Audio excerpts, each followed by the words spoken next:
Radhe Radhe friends, Somvati Amavasya की बहुत बहुत शुभकामनाएं आप सभी को। सभी सुहागनों का सुहाग बना रहे, यही प्रार्थना मैं करती हूँ माता रानी से। सभी सुहागनों का सुहाग बना रहे। तो सोमवती अमावस्या की पूजा घर पर कैसे करेंगे, फेरी कैसे लगाएंगे, कितनी बार लगाएंगे, दीपक कैसे प्रज्वलित करेंगे, सोमवती अमावस्या की पूजा की संपूर्ण विधि मैं आप सबके साथ शेयर करूंगी। और पूजा में जिस चीज़ से फेरी लगाएंगे, फेरी लगाने के बाद उसका क्या करना है। तो सबसे पहले तो देखिए, सुबह जल्दी उठकर सोमवती अमावस्या के दिन सुबह जल्दी, जितना जल्दी हो सके पूजा कर लीजिएगा तो उतना ही अच्छा होता है। सोमवती अमावस्या की पूजा जितना सवेरे अगर आप करते हैं उतना ज़्यादा अच्छा रहता है। तो सबसे पहले स्नान कर कर और शुभ रंग के वस्त्र धारण करके अच्छे से श्रृंगार करके तैयार होकर पूजन ये किया जाता है, इसलिए कि सुहाग की पूजा है। तो सुहाग की पूजा में सुहाग ने पूरा 16 श्रृंगार करके यह पूजन करती है। और उसके बाद सबसे पहले जहाँ पर पूजा करेंगे हम, वहाँ पर हम गेरू से लीप कर थोड़ा सा चौक बना ले रहे हैं। गाय का गोबर हो तो उससे भी लीप कर आप चौक बना सकते हैं, या फिर जैसे फर्श बना हुआ है तो उस पर आप हल्दी और पानी मिलाकर मिक्स कर उससे भी चौक बना सकते हैं। और उसके बाद देखिए, आटा से मैं छोटा सा रंगोली बना रही हूँ। चारों तरफ से गोल आकार देते हुए चौक भी बना लिए हमने, और गोल आकार देते हुए हम छोटा सा रंगोली बना ले रहे हैं। चारों तरफ से छोटा छोटा फूल बना दे रही हूँ। तो आटा से भी बना सकते हैं, या फिर आप जो ना रंगोली वाला कलर हो तो उससे भी आप कर सकते हैं अच्छा से सजा कर।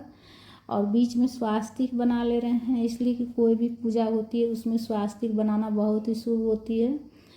तो इसीलिए से हम स्वास्तिक बना ले रहे हैं। और स्वास्तिक बनाने के बाद हम जो तुलसी का जो गमला है उसको हम तुलसी के गमला को हम स्वास्तिक के ऊपर ही विराजित करेंगे। तो देखिए, ये पूजा ऐसे तो ये पूजा जो होती है वो पीपल वृक्ष के नीचे बैठ कर ही की जाती है, लेकिन कोई समस्या हो, कोई परेशानी हो तो इस स्थिति में आप घर पर भी पूजन कर सकते हैं, घर पर भी फेरी लगा सकते हैं।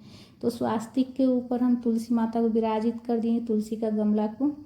और जो पुराना चुनरी है माता को चढ़ा हुआ वो उतार लेंगे, और चूड़ी भी पुराना जो है वो भी उतार दिए हैं, नया पहनाऊंगी। तो चुनरी खराब हो चुकी है तो विसर्जन करने के लिए रख देंगे। और जो चूड़ियाँ हैं माता को जो हम पहना कर रखे थे वो चूड़ियाँ हम खुद पहन लेंगे, इसलिए कि इसमें माता का आशीर्वाद है, तुलसी माता का। और सुहाग की पूजा है तो आपके भी अगर तुलसी में अगर पहले का चूड़ी जैसे पहना के आप रखते हैं तो वो चूड़ियाँ इधर उधर ना करें, पहन लिया कीजिए। बेशक 5-7 दिन ही पहनिए, लेकिन पहन लिया कीजिए। उसके बाद आप विसर्जन करने के लिए रख दीजिएगा। और उसके बाद देखिए, सबसे पहले हम स्वास्तिक बना रहे हैं। रोली चंदन से हम तुलसी के गमला में ही हम स्वास्तिक बना लेंगे, और स्वास्तिक बनाकर स्वास्तिक के स्वरूप में ही हम गणेश जी का पूजा कर लेंगे, इसलिए कि कोई भी पूजा होती है तो गणेश जी की पूजा सर्वप्रथम की जाती है। तो इसीलिए से स्वास्तिक के स्वरूप में हम गणेश जी की पूजा करेंगे।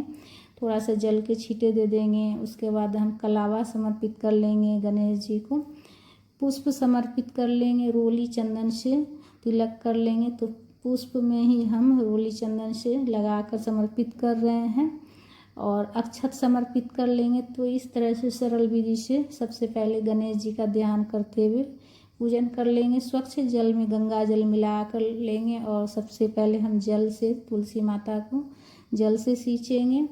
और देखिए, आप वस्त्र के स्वरूप में कलावा भी समर्पित कर सकते हैं, या फिर जैसे वस्त्र हो तो वस्त्र भी समर्पित कर सकते हैं माता को, तुलसी माता को। जैसे कि चुनरी हो तो चुनरी भी चढ़ा सकते हैं, और चुनरी नहीं हो तो ऐसे में आप जो है ना वस्त्र के स्वरूप में कलावा भी समर्पित कर सकते हैं। तो चुनरी हो चुनरी चढ़ा लीजिएगा, नहीं हो तो कोई बात नहीं, इसलिए कि देखिए माता तो सब जानती है। बस सच्चे दिल से पूजन कीजिएगा। और पूजा करते समय देखिए, ओम नमो भगवते वासुदेवाय मंत्र का जाप करते हुए पूजन कीजिएगा, इसलिए कि ओम नमो भगवते वासुदेवाय मंत्र से तुलसी माता बहुत ज़्यादा प्रसन्न होती है। और चूड़ियाँ भी पहना दिए हम तुलसी माता को, नई चूड़ियाँ। और देखिए, दीपक प्रज्वलित कर रहे हैं तो 108 बाती लिए हैं। कलावा से तैयार करके लिए हैं। रुई की बाती का इस्तेमाल नहीं किया जाता है। सोमवती अमावस्या की पूजा में रुई, तूल और मूल निषेध रहता है, मतलब छूना नहीं रहता है।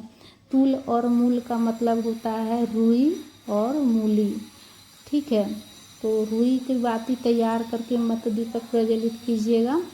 कलावा से या कच्चा सूत से दीपक तैयार कर लीजिएगा, बाती तैयार कर लीजिएगा।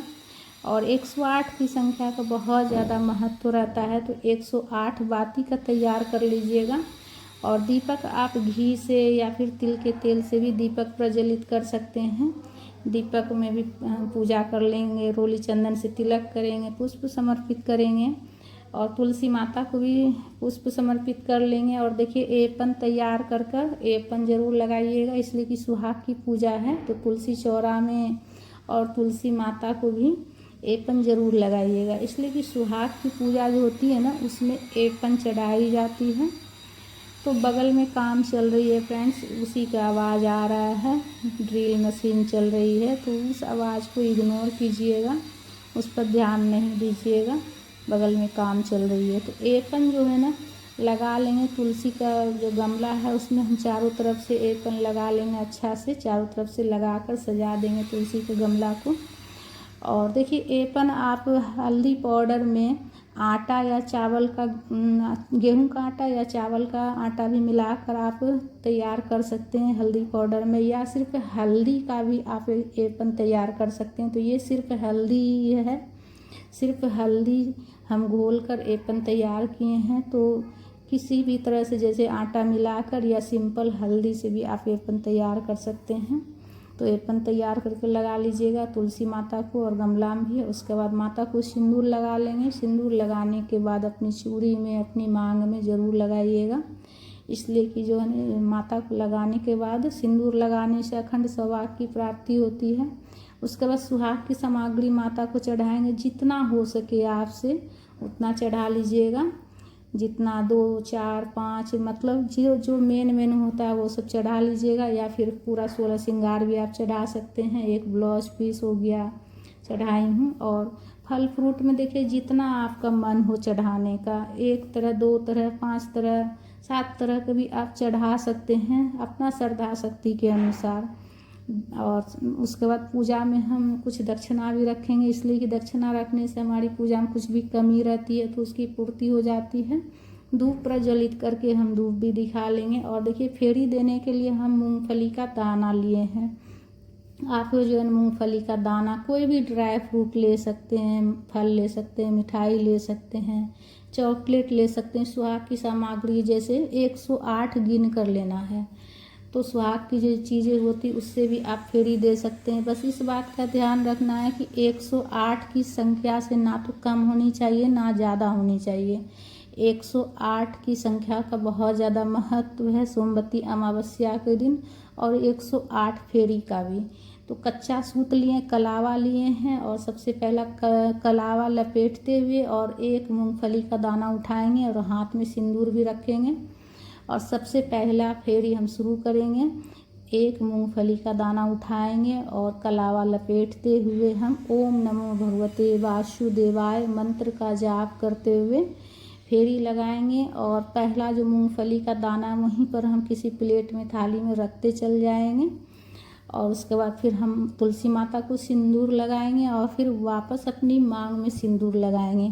तो इस तरह से 108 फेरी अपना पूरा करना है कलावा लपेटते हुए, ठीक है। कलावा जितना आप मतलब लपटा जाए, ऐसे तो तुलसी में देखिए कम ही लगेगा, मतलब बहुत ज़्यादा इसमें लपटा जाएगा कलावा, लेकिन जो पीपल वृक्ष रहती है उसमें थोड़ा जैसे 4 बार, 5 बार, 7 बार में ही ख़त्म हो जाती है कलावा, लेकिन इसमें पूरा कलावा लपटा जाएगा।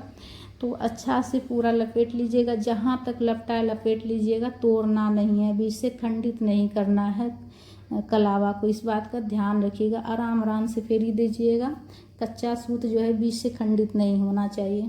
ओम नमो भगवते वासुदेवाय मंत्र का जाप करते हुए, और एक बार में एक मतलब कलावा जब लपेटिएगा तो उसी समय से आपका फेरी शुरू हो जाएगा, 108 फेरी, ठीक है।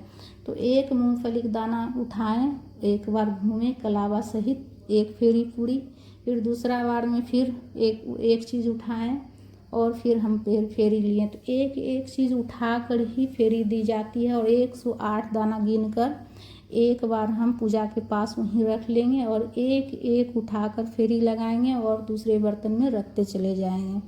तो इस तरह से फेरी दी जाती है। फेरी लगाने की सही नियम जो होती है यही होती है फ्रेंड्स, एक चीज़ उठाकर फेरी लगाई जाती है।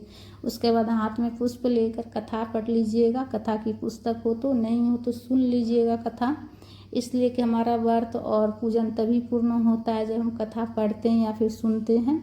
कथा पढ़ने के बाद आरती कर लेंगे, प्रेम पूर्वक आरती कर लेंगे, तुलसी माता की आरती गाते हुए, या फिर कर्पूर्ण गौरम करुणावतारम संसार सारम भुजगेंद्रहारम सदा वसंतम हृदयारविंदे भवम भवानी शैतम नमामि। इस तरह से भी आप आरती गा सकते हैं सरल विधि से।